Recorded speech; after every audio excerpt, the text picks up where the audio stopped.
Welcome friends, Bengal solar একাডেমিতে সবাইকে স্বাগত।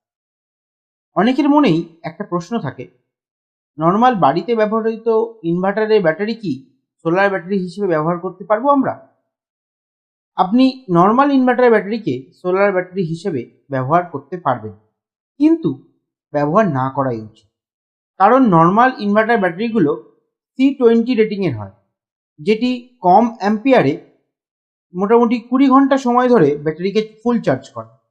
অন্যদিকে সোলার ব্যাটারিগুলো C10 রেটিংয়ের হয়, যেটি নর্মাল ব্যাটারি থেকে বেশি অ্যাম্পিয়ারে মাত্র 10 ঘন্টা সময়ে, অর্থাৎ নর্মাল ইনভার্টার ব্যাটারি থেকে হাফ সময়ে ব্যাটারিকে ফুল চার্জ করে।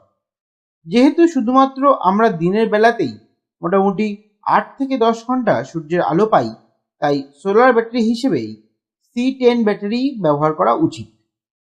এই ব্যাটারিগুলো মূলত লেড অ্যাসিড ব্যাটারি হয়।